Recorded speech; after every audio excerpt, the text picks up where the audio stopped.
अब देखो, जो नोट्स में मैंने आप लोगों को परफॉर्मेंस ऑफ कॉन्ट्रैक्ट चैप्टर कराया है, थोड़ा सा समझने की कोशिश करना। नोट्स और मॉड्यूल आईसीआई ने जो दिया है, ठीक है sir.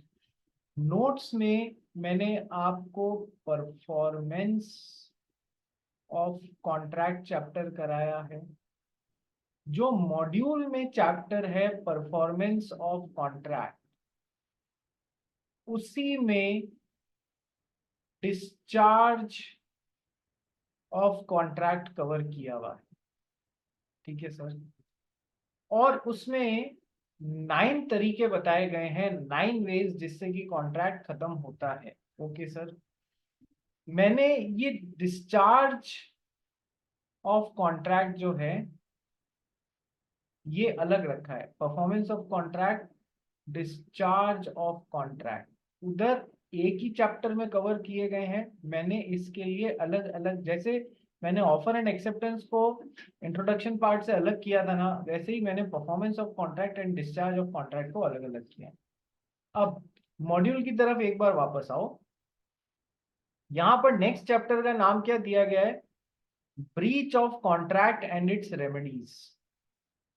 Breach of contract and it's remedies for breach of contract. यदि किसी ने कॉन्ट्रैक्ट तोड़ दिया तो वो क्या, कैसे कैसे, और उसकी क्या क्या रेमेडीज होंगी। तो और वो टॉपिक जो है, ये जो मैंने अलग से चैप्टर यहाँ पर दिया ना, डिस्चार्ज ऑफ कॉन्ट्रैक्ट, उसी में ब्रीच ऑफ कॉन्ट्रैक्ट कवर कर लिया है और उसकी रेमेडीज भी कवर कर ली। तो अपना एक ज्यादा साइंटिफिक मेथड है। रही बात की सर डिस्चार्ज ऑफ कॉन्ट्रैक्ट का तरीका 9 बताया गया है, मैंने डिस्चार्ज ऑफ कॉन्ट्रैक्ट में 6 ही तरीके बताए गए हैं जो मेजर, उसी में सारे के सारे 9 कवर कर लिए। तो सर इसको कभी भी अपन चाहें तो पढ़ने के बाद में अपन रिक्लासिफिकेशन कर सकते हैं। कवर सब कुछ किया है, जो 9 के 9 तरीके यहाँ पर दिए हुए हैं ना, वो मैंने भी सारे कवर किए हुए हैं, इन्हीं 6 हेड्स में कवर किए हुए हैं। पर कई बार बच्चा कहता है कि सर 9 तरीके हैं तो 9 ही पढ़ाओ ना, तो मैं कहता कोई बात नहीं, 9 उसको 9 करके पढ़ लो यार, कोई फर्क नहीं पड़ता है। ठीक है, एक बार अपन चैप्टर कवर करते हैं, फिर एक बार दोनों को परफॉर्म, मतलब दोनों को कंपेयर करेंगे कि अच्छा ये टॉपिक्स ऐसे ऐसे अलग अलग भी हो सकता है। कई बार एग्जाम में भी आ जाता है, explain any 6 ways through which a contract gets discharged. Yes sir. तो आप, ये बात लॉजिकल लगती है कि सर 9 अलग दिए में तो 9 अलग तरीके से भी हमको एक बार लिखा देना आप। हालांकि कवर इधर नोट्स में भी सारे हो रहे हैं और ज्यादा साइंटिफिकली हो रहे हैं, ठीक है, इसलिए तुम लोग, वो कहते हैं ना कि सर डिसऑर्डर मत हो जाना कि यहाँ अलग पढ़ेंगे और यहाँ अलग पढ़ेंगे। नहीं, अलग कुछ नहीं पढ़ रहे हो, हम उसका सेगमेंट अलग अलग बना के पढ़ रहे हैं, और कोई बात नहीं है। ठीक है, आइए चालू करते हैं। Chapter number 6, discharge of contract. ठीक है सर। तो सर वैसे नोट्स में 9 तरीके दिए हुए हैं, अपन वो भी जब ये पूरा चैप्टर खत्म होगा ना, तब एक बार वापस इस तरफ आऊंगा। याद दिलाएगी कौन? याद दिलाएगी श्रेया बियानी, याद दिलाएगी। क्या याद दिलाएगी? सर वहां 9 दिए हुए हैं, तो एक बार वापस रिकंपेयर कर लो, अपना सारा सब कुछ कवर हो चुका है या नहीं हो चुका है। ठीक है, तो सर 6 तरीके। अभी तक अपन ने क्या पढ़ा था कि सर कॉन्ट्रैक्ट के फॉर्मेशन को लेके क्या क्या रूल्स हैं, फॉर्मेशन ऑफ कॉन्ट्रैक्ट से रिलेटेड क्या क्या रूल्स हैं। ठीक है, तो एक बार कॉन्ट्रैक्ट बन जाता है तो सर कॉन्ट्रैक्ट डिस्चार्ज भी तो होना चाहिए, खत्म भी तो होना चाहिए। Yes sir. मेजरली 6 तरीके हैं कि सर या तो कॉन्ट्रैक्ट को परफॉर्म कर लो, जिस भी पार्टी को जो भी अपना अपना काम करना है, या तो वो परफॉर्म कर ले या ऑफर टू परफॉर्म कर ले, टेंडर ऑफ परफॉर्मेंस कर ले। लास्ट चैप्टर अपन ने परफॉर्मेंस ऑफ कॉन्ट्रैक्ट ही पढ़ा है ना? Yes sir, last chapter. तो ये अपना पहला तरीका हो गया। दूसरा तरीका कि सर या तो डिस्चार्ज बाय म्यूचुअल एग्रीमेंट कर लो, कि सर पार्टीज जो है उन्होंने आपस में डिसाइड कर लिया कि इस कॉन्ट्रैक्ट को ऐसे ऐसे नहीं और खत्म करते हैं। तो उसके 5-6 तरीके हैं किस किस तरीके से म्यूचुअल एग्रीमेंट से कॉन्ट्रैक्ट खत्म होता है। Next, discharge by lapse of time. Time भी तो एक फैक्टर है, यदि कोई कॉन्ट्रैक्ट बनाया है तो उसका टाइमली पूरा होना जरूरी है या नहीं है? Yes sir. यदि टाइम खत्म हो गया है तो फिर वो कॉन्ट्रैक्ट भी तो खत्म हो जाएगा by lapse of time, time खत्म। इसका इसके 2-3 एग्जांपल मैंने आपको ऑलरेडी बताए हुए हैं कि सर यदि किसी ने आपको कोई कॉज ऑफ एक्शन दिया, तो उस कॉज ऑफ एक्शन के लिमिटेड टाइम पीरियड के अंदर अंदर यदि आप कोर्ट में नहीं पहुंचे, so that contract will get discharge by lapse of time. यदि डेट दिया है किसी को, डेट की तारीख आ गई और आप वसूलने के लिए कोर्ट में नहीं गए, तो 3 साल, 3 साल के अंदर अंदर कोर्ट में जाना है। 3 साल के अंदर अंदर कोर्ट में नहीं गए तो discharge by lapse of time हो जाएगा। या फिर 10 दिन ने थोड़ी बहुत अपने लॉ की सर की सुन ली और ज्यादा मेहनत करने लग गया, ज्यादा मेहनत करने लग गया तो सही में, और इसके पापा ने भी इसके हमेशा, वो कहते हैं ना, पीछे ध्यान रखा, तो मेहनत करी और सीए बना। सीए बना तो अर्नस्ट एंड यंग के बैंगलोर ऑफिस से इसको बोला कि देखो ये आपका अपना बीच में कॉन्ट्रैक्ट है, आपको नौकरी ज्वाइन करनी है, आपको 1 लाख रुपए महीने की तनख्वाह मिलेगी, वगैरह वगैरह सारी टर्म्स एंड कंडीशंस, आपको बैंगलोर ऑफिस ज्वाइन करना है, आपको महीने में इतनी छुट्टी मिलेगी, साल की इतनी छुट्टी मिलेगी, वगैरह वगैरह। और उसमें एक लाइन ये भी लिख दी कि यदि, लेकिन यदि आपने इस महीने की 15 तारीख तक यदि बैंगलोर ऑफिस में ज्वाइन नहीं किया तो ये कॉन्ट्रैक्ट नल एंड वॉइड, खत्म। तो यदि इसने 15 तारीख तक वहां पर ज्वाइन नहीं किया, this contract get discharge by lapse of time, है ना। तो दो तरीके बताए, या तो उस पीरियड के अंदर अंदर आप कोर्ट में नहीं पहुंचे, लिमिटेशन पीरियड के अंदर अंदर सामने वाली पार्टी के खिलाफ केस करने को, और या फिर इस तरीके का कि ये 15 तारीख तक का इसको रिपोर्ट करना था, ये नहीं किया, तो this contract got discharge by lapse of time. Next is discharge by operation of law. कई बार कानून ही खत्म कर देता है यार चीजों को। जैसे कि हमारा राघव काबरा है। काबरा जी, शक्ल नहीं दिखाओगे क्या? कोई नाराजगी है? नहीं सर। सर मैं 5 मिनट में ऑन करता हूँ सर, अभी बाहर हूँ। अरे यार, ये क्या बात हुई? आपको ध्यान है 8:30 सर क्लास लेंगे, फिर भी बाहर घूमे जा रहे हो। हम्म। सॉरी सर, थोड़ा हो चल, गया सर टाइम। तेरा रोज का है, ठीक है। चल, अब मैं इससे ज्यादा नहीं बोलूंगा। नेक्स्ट, राघव काबरा जो है, अपन कर रहे थे discharge by operation of law. Raghav Kabra की बहुत अच्छी आदतें हैं। तो कविश नाम का एक फार्मर था। Yes sir. राघव काबरा को हर थर्ड टाइम में ओपीएम चाहिए होती थी। ओपीएम क्या होती है रे? हिंदी में बोलते हैं ना अपन, अफीम। खुशबू, कविश, अपने अपने वीडियोस ऑन करो, ठीक है। हर थोड़े टाइम में अफीम चाहिए होती थी, तो गया कविश के पास में, फार्मर के पास में, ये अफीम उगा के देगा क्या मेरे को? कि हाँ दूंगा। क्या चार्ज करेगा? कि 1 लाख रुपए किलो चार्ज करूंगा। Okay sir. इस समय तक जब इसने कहा ठीक है, 2 महीने की उगाने में कितना टाइम लगेगा? कि 2 महीने का टाइम पीरियड लगेगा। ओके।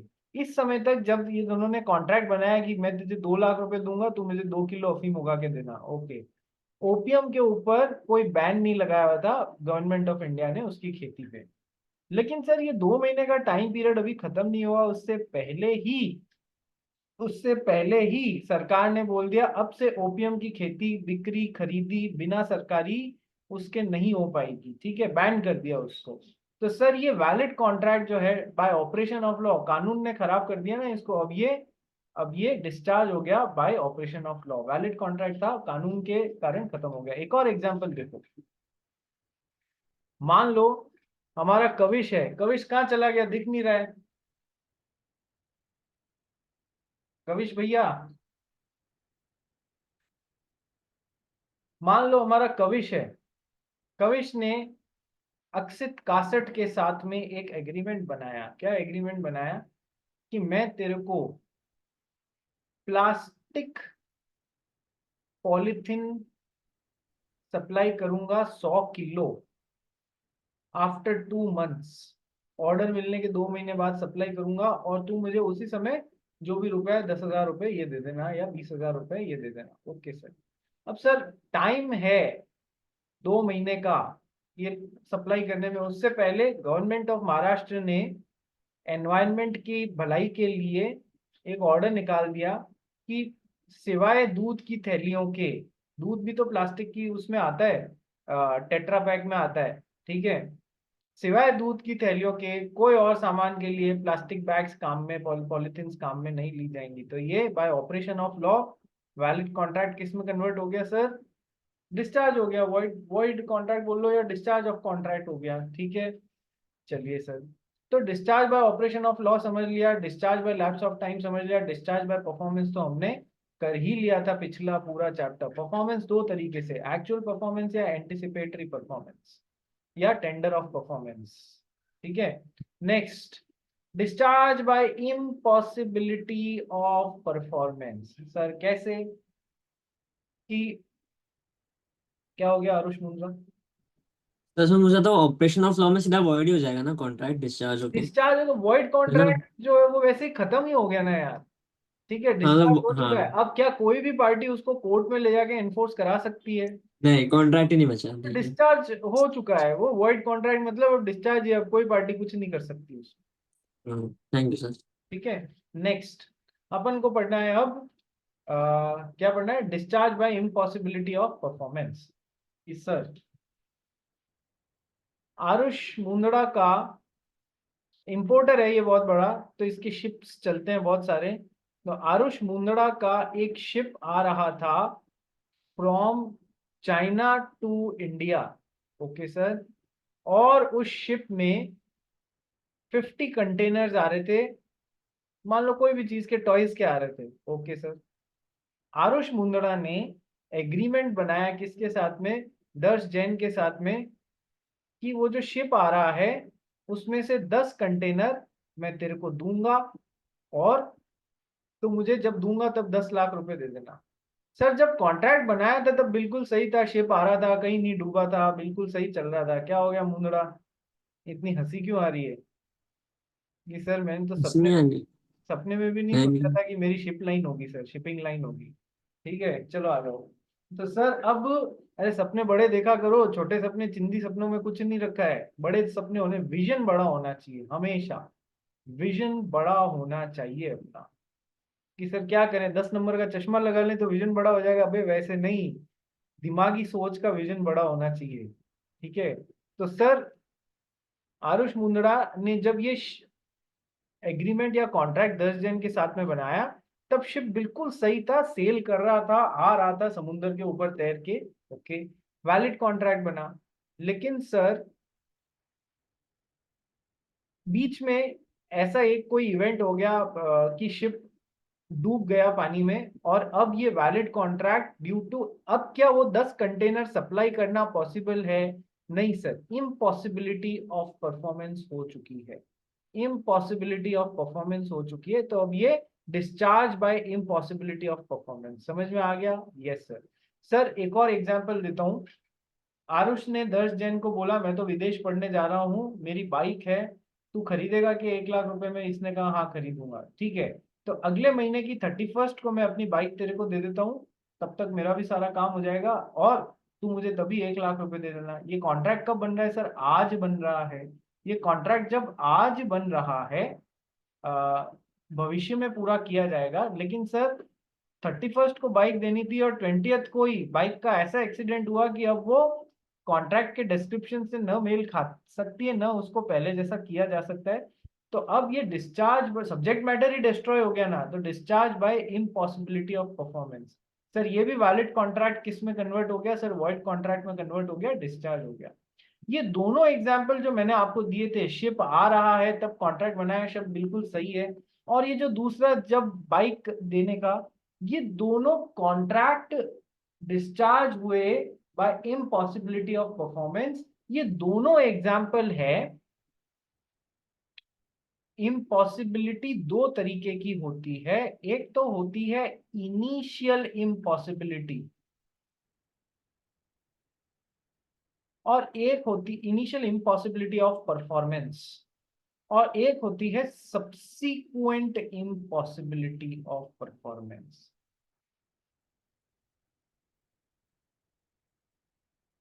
ठीक है सर, ये क्या कि सर इनिशियल इम्पॉसिबिलिटी तो एग्रीमेंट बनाते समय से ही उस काम को करना इम्पॉसिबल है, और सब्सिक्वेंट इम्पॉसिबिलिटी का मतलब जब कॉन्ट्रैक्ट बनाया था उस समय तो काम करना पॉसिबल था, लेकिन बाद में सब्सिक्वेंटली कुछ ऐसा हो गया कि अब उस काम को करना पॉसिबल नहीं रहा है, तो सब्सिक्वेंट इम्पॉसिबिलिटी। सर यदि एग्रीमेंट बनाते समय से ही काम करना पॉसिबल नहीं है, तो सर ये तो वॉइड एग्रीमेंट हो गया ना यार, शुरुआत से गलत एग्रीमेंट हो गया ना यार। Yes sir. और या फिर डिस्कवर्ड टू बी वॉइड, पर कि हम शुरुआत से गलत थे, हमको बाद में पता पड़ा पर हम तो शुरुआत से गलत थे। तो initial impossibility of performance gives rise to void agreement, जबकि सब्सिक्वेंट इम्पॉसिबिलिटी होती है तो वहां तो वैलिड कॉन्ट्रैक्ट बनता है, जो किस में कन्वर्ट हो जाता है, वॉइड कॉन्ट्रैक्ट में कन्वर्ट हो जाता है। जैसे जो ऊपर शिफ्ट वाले और ये दोनों एग्जांपल दिए ना मैंने, बाइक वाला, ये दोनों इधर के एग्जांपल दिए, सब्सिक्वेंट इम्पॉसिबिलिटी, कॉन्ट्रैक्ट बनाने के बाद में गड़बड़ हो गई थी। है ना भाई खुशबू आजियानी, समझ में आ रहा है ये? खुशबू हाँ आजियानी सर। आ रहा है? तो मुझे तो नहीं आ रहा, लगता है कि तेरे को आ रहा है क्योंकि मुझे वीडियो दिख ही नहीं रहा है श्रेया बियानी? चलो, तो sir initial impossibility of performance के भी एग्जांपल दो ना यार, ये तो बहुत ही सिंपल है। आरुष मुंदड़ा ने 10 जैन को आज रात 8 बजे एग्रीमेंट बनाया कि मेरे शिप पे जो कंटेनर आ रहे हैं उसमें से 10 कंटेनर तेरे को दूंगा और 10 लाख रुपए तू मेरे को दे देना। पर इन बेचारों को पता ही नहीं था कि शिप तो 6 बजे ऑलरेडी डूब चुका है। तो सर शुरुआत से गलत एग्रीमेंट बना रहे हैं या नहीं बना रहे हैं? हाँ सर, क्योंकि 8 बजे बना रहे हैं और 6 बजे तो शिप डूब ही चुका है। तो सर ये कैसा एग्रीमेंट है? शुरुआत से गलत एग्रीमेंट है, वॉइड एग्रीमेंट है। बस discovered to be void afterwards है कि हम शुरुआत से गलत थे, ये हमको डिस्कवर बाद में हुआ, discover to be void afterwards, कि हम शुरुआत से गलत थे, ये बाद में पता पड़ा हमको। ठीक है, तो initial impossibility of performance, sir agreements made with minors, शुरुआत से ही इम्पॉसिबिलिटी होती है ना, void agreement. Sir initial impossibility, तो सर शुरुआत से, चाहे वो वॉइड एग्रीमेंट हो चाहे डिस्कवर टू बी वॉइड हो, सर बाद में डिस्कवर किया कि हम तो शुरुआत से गलत थे, कैसा भी हो। तो सर इम्पॉसिबिलिटी ऑफ परफॉर्मेंस से भी एग्रीमेंट या कॉन्ट्रैक्ट डिस्चार्ज हो जाते हैं। एक तो होता है इनिशियल इम्पॉसिबिलिटी, एक होता है सब्सिक्वेंट इम्पॉसिबिलिटी। ये भेजे में घुस गया या नहीं घुस गया? सबके घुस गया ना? यस सर, घुस गया। ठीक है, अक्षत कासट, खुशबू, कविश, जश शाह, तनय राठी, दिशी अग्रवाल, राघव काबरा, घर में नहीं पहुंचा है तू अभी तक? ठीक है, पहुंच गया सर, पहुंच गया। पहुंच गया सर, पहुंच गया। सर मैं छठ डाक के पास वाली उस पे बिल्डिंग पे गया था। अब क्यों गया था ये आपके एग्जाम्पल्स में पहले ही पहले आ चुका है, मेरे को वापस बताने की जरूरत नहीं है। ये तेरी सोसाइटी की छत, ये पास वाली सोसाइटी की छत, मैं तो डाक के यहाँ किसी से मिलने गया था सर। आप रंग में भंग डाल देते हो, हैं काबरा? हैप्पी महेश नवमी सर काबरा। सर चांद से तारे लेने गया था सर। वो तो उसी को देना जिससे मिलने गया था। ठीक है, चलो नेक्स्ट आ जाओ। अब discharge by breach of contract, मैंने तेरे को कहा काबरा सुन ही नहीं रहा है। अक्षित नहीं, आरुष मुंदड़ा एंड राघव काबरा को हैप्पी महेश नवमी। ठीक है, चलिए। तो discharge by breach of contract, what is breach of contract? Sir तोड़ना। ठीक है, ब्रीच तोड़ देना। एक्स को वाई को अपना टीवी देना था और वाई को एक्स को 10,000 रुपीज देने थे। एक्स ने वाई को टीवी दिया ही नहीं, एग्रीमेंट किया, कॉन्ट्रैक्ट वैलिड था। सर इसने अपना ऑब्लिगेशन पूरा किया ही नहीं अंडर द कॉन्ट्रैक्ट। तो सर ये एक्स ने क्या किया? कॉन्ट्रैक्ट को तोड़ दिया, ब्रीच ऑफ कॉन्ट्रैक्ट किया। तो सर इससे भी कॉन्ट्रैक्ट डिस्चार्ज हो जाता है। सर आप कहोगे सर ऐसे थोड़ी ना होता है कि कॉन्ट्रैक्ट डिस्चार्ज हो जाएगा तो फिर वाई क्या करेगा? एक कॉन्ट्रैक्ट को ऑनर करना पड़ता है। मैं कह रहा हूं बिल्कुल सही है। तो वाई के पास में कुछ रेमेडीज होंगी, remedies for breach of contract. 5-6 remedies, 4-5 remedies अपने को पढ़नी पड़ेंगी। क्या क्या रेमेडीज हो सकती है? डैमेजेस वसूल ले। ठीक है, क्या क्या रेमेडीज होती है? सूट फॉर इंजंक्शन फाइल कर ले, suit for injunction, suit for damages, suit for specific performance. ऐसी मैं आपको बहुत सारी रेमेडीज पढ़ाऊंगा जो वाई को मिलेगी एक्स के खिलाफ। ठीक है, सूट फॉर क्वांटम मेरिट। ठीक है, तो ये, तो इसको तो पूरा आपके मॉड्यूल में अलग ही चैप्टर बना दिया, breach of contract and it's remedies. मैंने इसको यही डिस्चार्ज के साथ में, डिस्चार्ज का ही पार्ट है तो यही इंक्लूड कर लिया था। इसलिए कंफ्यूज मत हो ना, क्वेश्चन का आंसर आने से मतलब है, इंक्लूड कहीं पर भी हो, पढ़े कहीं पर। ठीक है भाई, चलिए, तो ये मेजरली ये 6 तरीके होते हैं, और भी 2-3 तरीके दे रखे हैं, वो एक बार मॉड्यूल से भी जो बचे हुए हैं वो करा के फिर पूरा नोट्स करा के फिर पूछूंगा, आप बताओ ये कवर करना कुछ बच गया है क्या, आंसर नेगेटिव में ही होगा। ठीक है, चलिए, तो डिस्चार्ज ऑफ कॉन्ट्रैक्ट का ये बेसिक एक इंट्रोडक्शन था। और डिस्चार्ज का खुद का मतलब क्या होता है कि सर पार्टीज के बीच में जो कॉन्ट्रैक्चुअल रिलेशनशिप है उसका खत्म हो जाना, पार्टीज के बीच में जो कॉन्ट्रैक्चुअल रिलेशनशिप है उसका एक तरीके से खत्म हो जाना। What is discharge? कि sir termination of contractual relationship between the parties. Yes sir. And the rights and obligations created by the contract comes to an end. हाँ, यदि गलत तरीके से ब्रीच से हुआ है तो फिर दूसरे राइट्स जन्म लेंगे ब्रीच पे। ठीक है, तो क्या क्या राइट्स हैं, रेमेडी, मेन ये लाइन, फर्स्ट लाइन पकड़ लो, discharge is equals to termination of contractual relationship between the parties. ठीक है, नेक्स्ट आ जाओ, सबसे पहले डिस्चार्ज बाय परफॉर्मेंस करते हैं। कर चुके हैं सर, दो तरीके से होता है, या तो एक्चुअली परफॉर्म कर दो, या अटेम्प्टेड परफॉर्मेंस, या टेंडर ऑफ परफॉर्मेंस।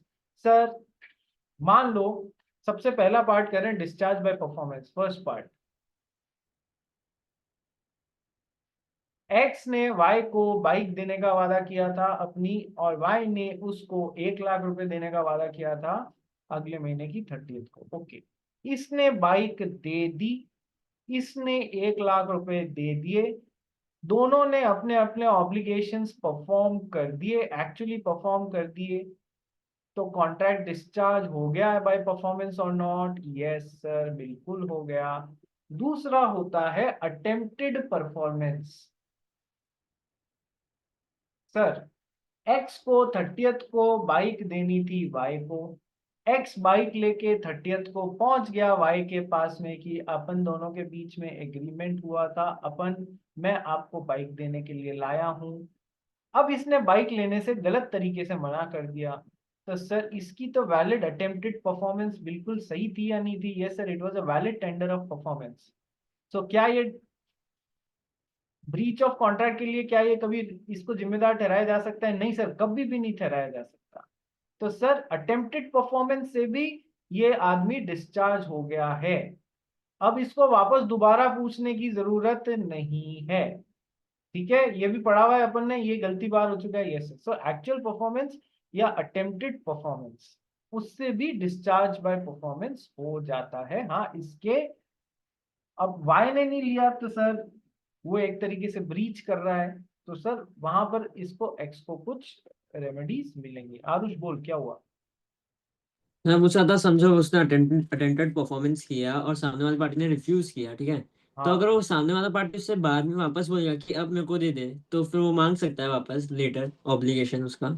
देखो अब इसमें बहुत सारे आंसर्स हो सकते हैं कि सर देखो मैं उस समय नहीं ले पाया, मैं अब ले लेता हूँ। ठीक है, सबसे पहले तो हमको ये देखना है कि टेंडर ऑफ परफॉर्मेंस या अटेम्प्टेड परफॉर्मेंस बिल्कुल वैलिड था कि नहीं था।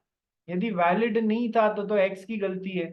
ठीक है, यदि वैलिड था और वाई ने एक्सेप्ट नहीं किया तो वाई की गलती है। अब एक्स बोल सकता है मैं तो लेके आया था, अब आपने नहीं लिया, तो मैंने माल किसी और को बेच दिया। तो क्या वाई जबरदस्ती उससे मांग सकता है? नहीं मांग सकता। अच्छा, माल मान लो इसके पास में पड़ा हुआ है अभी तक, ये कहता है ठीक है ले लो, लेकिन फिर एक्स्ट्रा जो ट्रक के चार्जेस हैं वो तुम दे देना, इतने दिन तक मेरे ट्रक खड़े रहे थे वो तुम। तो ऐसे हजारों कॉम्बिनेशन हो सकते हैं जहां मैं तेरे को बोल सकता हूँ मांगे तो हाँ। ये तीसरा ये भी हो सकता है, ये सोच रहा है यार अब कहाँ दूसरे को माल बेचूंगा, चलो बापड़ा वापस घर पे आ गया, इसी को वापस बेच देते हैं चलो। हाँ, तो ऐसा भी हो सकता है, ये सब डिपेंड करेगा इन दोनों के मन में और निगोसिएशन में क्या चल। ठीक है, बट ये बाद में दौड़ता हुआ आया, एक बार मना कर दिया और बाद में आया, तो इसको बाइंड नहीं कर सकता कि अब तेरे को देना ही पड़ेगा। क्यों? क्योंकि इसने जब वैलिड टेंडर ऑफ परफॉर्मेंस कर लिया था तो ये बिल्कुल गलती बार हो गया था। अब ये किसी और को बेचे, कुछ भी करे, उससे इसको फिर कोई मतलब नहीं होना चाहिए। ये जबरदस्ती नहीं कर सकता कि आपको देनी ही पड़ेगी। बात समझ में आ गई मुंदड़ा? हाँ सर, थैंक यू। हम्म। अरे अक्षित कासट कहाँ है? हॉटस्पॉट पे है क्या? इधर हूँ सर, हाँ। हाँ, हॉट स्पॉट, लाइब्रेरी का नाम ही हॉटस्पॉट रख दो। हम्म, चलो आ जाओ नेक्स्ट। तो सर एक्चुअल पढ़ लेना यार इसको। काबरा जी आप पढ़ लो हमारे लिए यहाँ से यहाँ तक। Discharge by performance. when all the parties to the contract fulfill their obligations arising under the contract. In such a case, parties are duly discharged and contracts come to an end. A contract may be performed either by either of following two ways. Actual performance, when parties actually performed their respective obligations. Attempted performance, when one party offers to perform his obligation under a contract but the other party refuses to accept it, it is attempted performance. ठीक है, इससे ज्यादा कुछ पढ़ने का जो भी था वो हम पिछले चैप्टर में परफॉर्मेंस ऑफ कॉन्ट्रैक्ट में ऑलरेडी पढ़ चुके हैं। ठीक है कि सर जॉइंट प्रोमिसर्स हैं तो वो कैसे प्रॉमिस को परफॉर्म करेंगे, जॉइंट प्रोमिसेस हैं तो वो कैसे मांगेंगे, वगैरह वगैरह, ये सब बातें। ठीक है, सेकंड आते हैं अपन डिस्चार्ज बाय म्यूचुअल एग्रीमेंट, इसको बाद में कराऊंगा, ये थोड़ा सा लंबा है। ठीक है, तीसरा करते हैं discharge by lapse of time. Sir time खत्म होने के दो एग्जांपल दिए थे आज का लेक्चर शुरुआत होने में कि सर एक्स ने वाई को 10 लाख रुपए दिए थे, एक साल बाद 11 लाख रुपए ब्याज समेत मिलने थे, एक साल बाद का पीरियड आ गया, 11 लाख रुपए नहीं दिए गए, तो यहाँ से कॉज ऑफ एक्शन चालू हो गया, एक्स वाई के ऊपर केस कर सकता है। सर कॉज ऑफ एक्शन मिलने के 3 इयर्स के अंडर अंडर पहुंचना पड़ता है कोर्ट में, अदरवाइज केस कैसा हो जाएगा, टाइम बार डेट हो जाएगा ना ये। यस सर, टाइम बार डेट हो जाएगा। तो सर यदि ये 3 साल में वाई के खिलाफ कोर्ट में नहीं पहुंचा तो ये अब पूरा contract discharge by lapse of time हो गया, अब ये वापस कुछ नहीं कर सकता।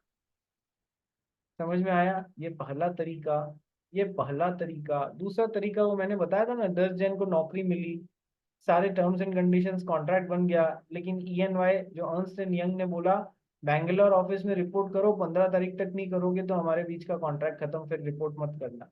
ये 15 तारीख तक नहीं पहुंच पाया तो टाइम पे काम नहीं हुआ ना, तो discharge by lapse of time, time खत्म हो गया, discharge by lapse of time. ठीक है, पढ़ ले इसको।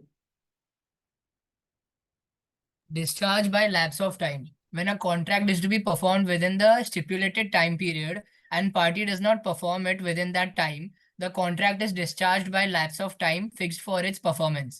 The Limitation Act has prescribed the period of limitation for various contracts. After the expiry of limitation period, the contractual rights cannot be enforced and contract comes to an end due to lapse of limitation period. जैसा कि वो 3 साल वाले उसमें बताया था, ये example पढ़। Example, a person is appointed with condition to join his duties within a fortnight. He does not join. The contract is discharged after a fortnight. वही 10 दिन वाला एग्जाम्पल, 15 दिन में ज्वाइन करो। ठीक है, और दूसरा भी याद रखना, टाइम बार्ड वाला जो है, ये दोनों मैंने कवर किए हैं। ठीक है, चलिए और क्या था, ये वाला भी 1 मिनट रुक जाओ। And discharge by impossibility of performance, ये कर ले। Discharge by impossibility of performance.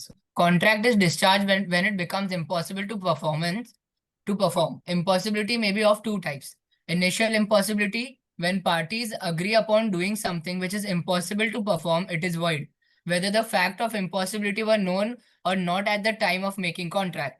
When only promisor know about impossibility, in such case, promisee can claim compensation for damages for any loss suffered due to non-performance. अच्छा Example, एक minute, impossibility of performance के कारण contract discharge होते थे, दो होते हैं ना, एक तो होता है इनिशियल इम्पॉसिबिलिटी, एक होता है सब्सिक्वेंट इम्पॉसिबिलिटी, जिसको हम लोग सुपरवीनिंग इम्पॉसिबिलिटी भी बोलते हैं। इनिशियल इम्पॉसिबिलिटी में चाहे पार्टीज को पता था नहीं था, लेकिन यदि वो काम शुरुआत से इम्पॉसिबल है तो वो क्या बनेगा, मैंने अभी आपको बताया था, शिप पहले से ही डूबा पड़ा है और उसका माल बेचने की बात कर रहे हो, तो ये कैसा एग्रीमेंट है कि सर ये वॉइड एग्रीमेंट है। और शिप पे माल था, शिप भी आ रहा था, बनाया तब वैलिड कॉन्ट्रैक्ट था, लेकिन सर बाद में शिप डूब गया, तो सर ये सुपरवीनिंग इम्पॉसिबिलिटी हो गई है, वॉइड कॉन्ट्रैक्ट में कन्वर्ट हो गया है, वैलिड कॉन्ट्रैक्ट वॉइड कॉन्ट्रैक्ट में कन्वर्ट हो गया है। ठीक है, इतना तो बीजे में सेट है। यस सर, अब एक सर नई बात आ रही है, सर प्रॉमिसर जिसने शिप, इसको पता है कि मेरा शिप डूब चुका है, he knows that my ship has already drowned and it will not be possible for me to supply the things. In spite of that, ये इसको 10 कंटेनर उस शिप से देने का वादा कर रहा है, तो ये गलत काम कर रहा है या नहीं कर रहा है वाई के साथ में? Yes sir.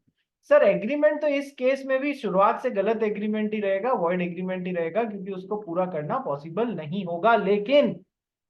लेकिन sir when only promisor knows about impossibility, फिर भी वादा कर रहा है कुछ इम्पॉसिबल काम के लिए, in such a case promisee can claim compensation for damages for any loss suffered due to non performance। Sir ये अपने है ना ट्रक वक लेके आ गया कि हाँ आज तो माल आएगा, और वहां पर पोर्ट पे पहुंच गया, पता पड़ा कोई शिप आया ना कोई माल आया, और इस भाई को पता था गलत एग्रीमेंट कर रहा है शुरुआत से, इस कारण इसको डैमेजेस भी हो गए आगे किसी और, मतलब ट्रक वक भाड़े को ले आया, वो सब माल भाड़ा और ये लोगों की जो माल उतारते हैं ना ट्रक में लोड करते हैं उनकी तनख्वाह फोकट देनी पड़ गई, ये सब इसका डैमेज हो गया। ये सारा का सारा डैमेज इससे एक्स से वसूल पाएगा। अदरवाइज दोनों को पता नहीं था और ऐसे काम हो गया तो फिर कोई डैमेजेस वसूल नहीं कर सकते। ये बात मैं आपको ऑलरेडी बता चुका हूँ। ठीक है राघव काबरा, समझ में आया?